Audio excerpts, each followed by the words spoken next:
quickly wean off of U.S. imports. Aditi, thanks. Aditi Roy. Well, as China retaliates against the U.S. tariffs by cracking down on our agricultural products, America's farmers are watching tensions escalate with growing alarm. We're joined now on the CNBC Newsline by Michelle Erickson-Jones, a fourth-generation grain farmer and the president of the Montana Grain Growers Association. Michelle, thank you very much for being with us. We appreciate it. Thanks for having me. In Montana, what are you exporting and to which markets? Montana exports 73% of their wheat crop. We export quite a bit of beef. And in terms of our wheat crop, the bulk of it heads to the Pacific Rim. China is actually our #6 customer for our total exports. So exports is a huge part of our agriculture economy in this state, and agriculture is Montana's #1 economy. So we're pretty export dependent here. So are you more concerned about trade dust-ups between the U.S. and China, or more concerned about potential frictions and maybe, you know, the disappearance of NAFTA affecting trade with Canada and Mexico? Certainly both of them are pretty significant concerns for Montana. Those three countries make up the top agricultural export destinations for U.S. agriculture. We definitely would like to see NAFTA wrapped up and finalized. Mexico has become a critical market for our barley exports out of Montana.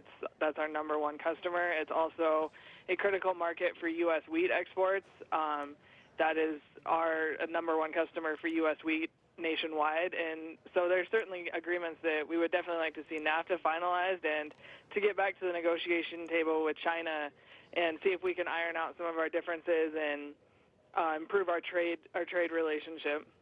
Michelle, I'm curious. I mean, I'm astounded you export 76%. Is that because you get a better price overseas? Is demand not that strong in the U.S.? Are you able to shift where you send the grain if prices become, the tariffs become too onerous going overseas?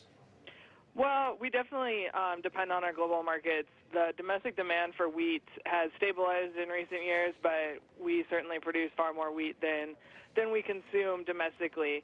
And we have long depended on export markets to ship our high-quality grain. We make the quality of grain that is not seen in large amounts on the global market, and our export customers have come to depend on the quality that we're able to produce, and we're certainly happy to provide it for them. It often provides us with a premium on the market. What would you tell the president if you had the opportunity to speak to him?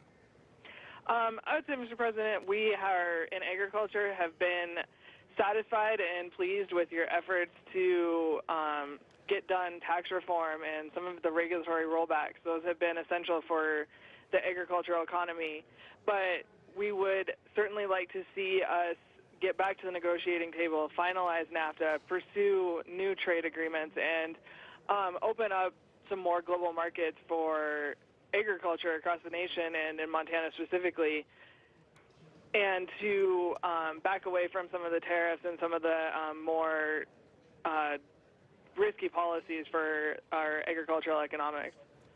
Michelle, assuming that we're in this for a while and maybe even escalates this trade tension, tit for tat, whatever you want to call it, what are you going to do? Well, if we're going to keep farming here and, and keep playing a long game and, market when we can, market when there's spikes in the market, and try and adapt our businesses to the current situation, whether it's economics or political or trade, how that shakes out. We're a fourth-generation farm, and a lot of farms are multi-generational farms, and, we've been able to adapt over the years, but there's definitely been some rough patches, and we're hoping that we can keep this, as short as possible, and we can improve our market access on the global stage. Montana was a heavily Trump state. Most of the counties went his direction by significant amounts. I don't mean to lead you into an area that is overtly political, but do you think that his support would be affected by these trade skirmishes?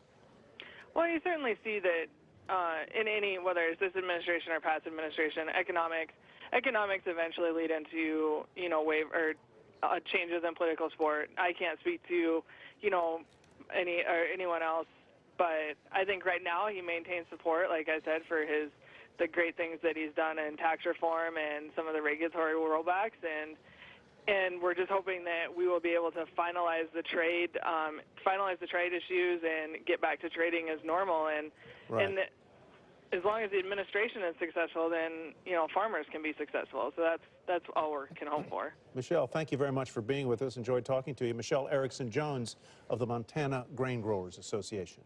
Very interesting.